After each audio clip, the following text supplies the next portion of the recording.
everyone, my name is Ray and this is How Do They Do It? We are now at the MMA and we are going to interview one instructor. So, let's go!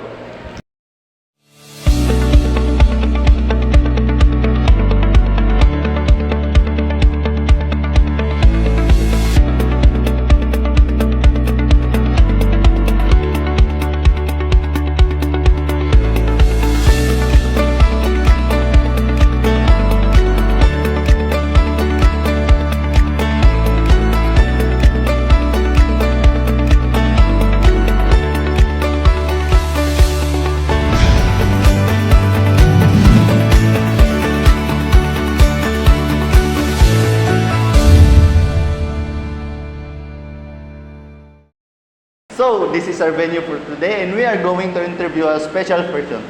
He is a seafarer and a part-time instructor in DMA College. And his name is Sir John Michael Directo. So, let's welcome him. Good afternoon, sir. I'm Engine Cadet Yana Sabuda with my partner. Engine Cadet Recruiter, sir. So we are here to interview you about your experience on board and how you adapt new cultures like social norms, customs, and language, and how you preserve the Filipino tradition in a new environment. So let us proceed. There are a few questions to answer you, sir. So you ready, sir? Yes. Yes, sir. So, the first question is, when you encountered a new port, what's the first thing you to do to try to understand the local culture? Well, as a seafarer, I already been boarding a ship for about 11 or 12 years. But when we arrive at port, well, some of the crew already been there. Okay, so some of those crew that been there already discussed or informed us the culture of the specific country. Like for example, in Japan, okay, it is very rude. It is very rude for a person to talk loudly in public.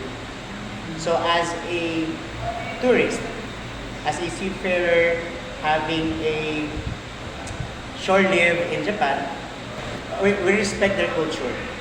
Okay, we've been very behaved, especially in Japan. We follow the rules, and also the Japanese people are also very respectful with other people, with tourists, even though they are not that good in English.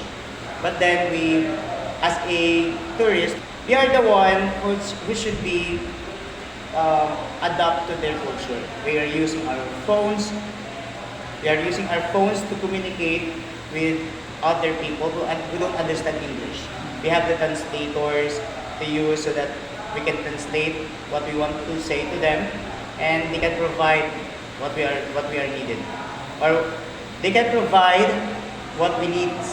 Okay, and then as a seafarer, also you can actually research if you are not, or both or all the crew are not familiar with the culture of a specific country. We can search it online. There are also authorities embarking our ship. So to inspect our ship, carrying out some inspections, and during that inspections, those authorities already given us, or they give us some informations that are not allowed or should be done in their country. So we already been told what to do and what should the seafarers not to do in their area or in their country, especially when we are doing a shore live. Yes, that's all. Thank you for the wonderful answer, sir.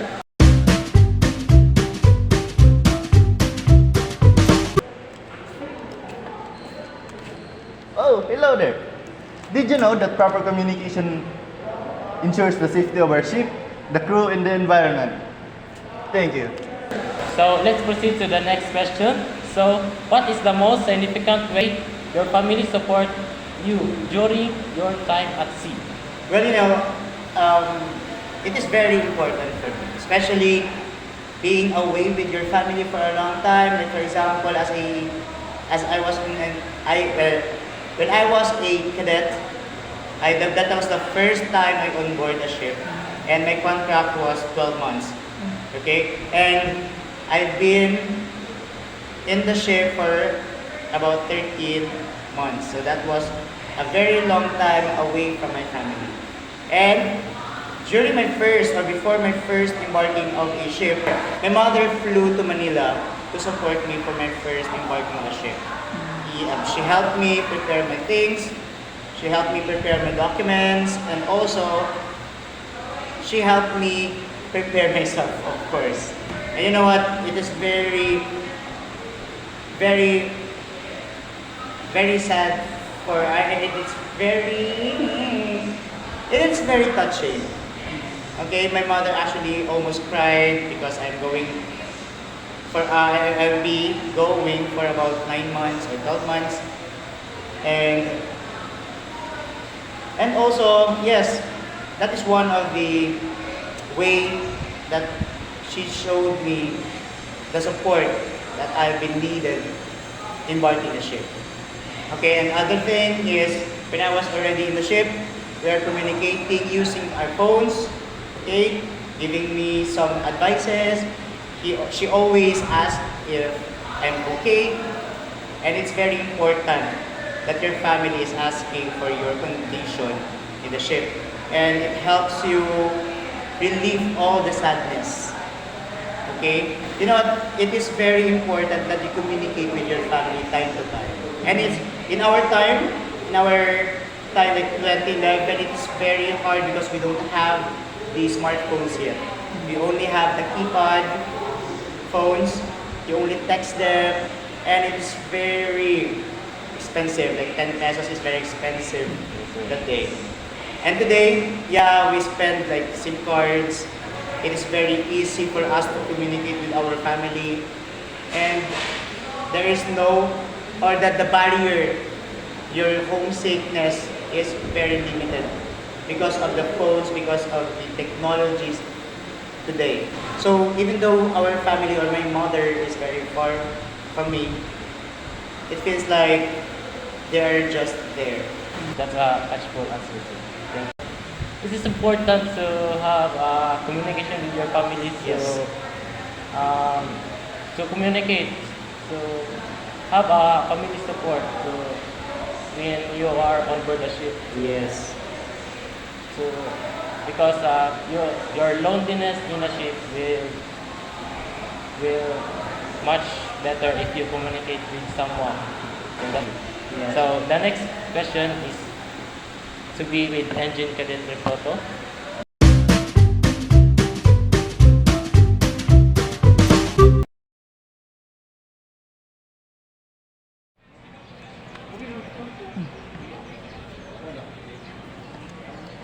Did you know approximately 93% of most effective communication is nonverbal? while spoken words account only 7%. Sir, good afternoon. Sir, are you ready for the third question? Yes. For the third question, sir, is what's one thing you wish people understood about the life of Filipino seaman? Okay. Actually, this is very, very hard because there are so many things that people should know about being a seafarer, a Filipino seafarer. You know, one thing, or one of those reasons, is that you are very far from your family. There are many Filipino seafarers that actually very weak. I say very weak because they are far from their family, they are feel homesick, and some of those Filipino seafarers, especially cadets, the first timers, already wish to be back home.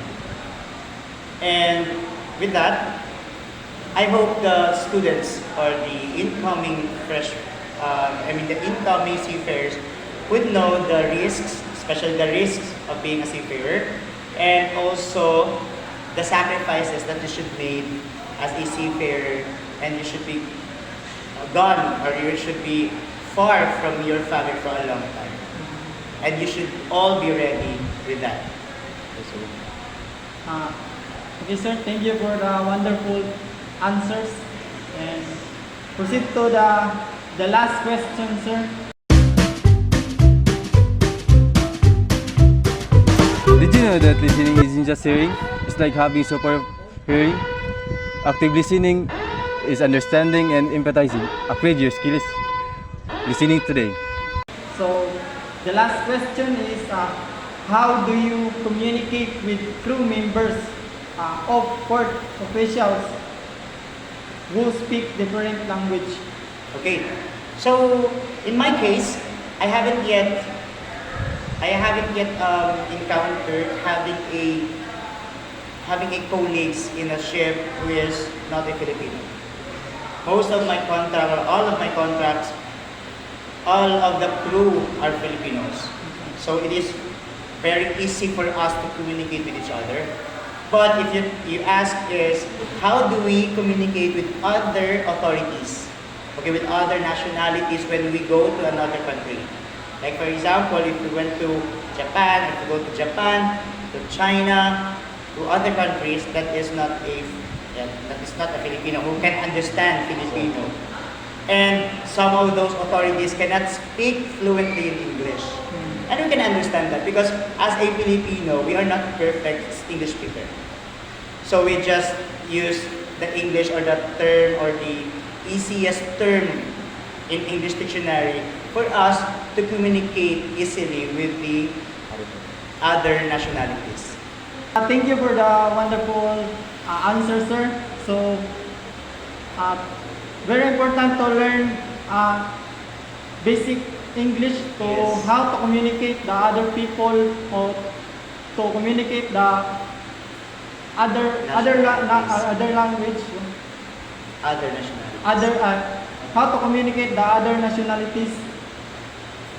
And Yes. that's all.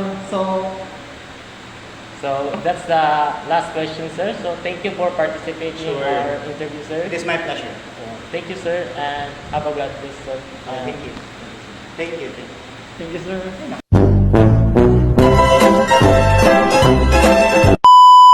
Did you know that proper communication ensures the safety of our crew? Na, patay na. Yan ang David, anak ko may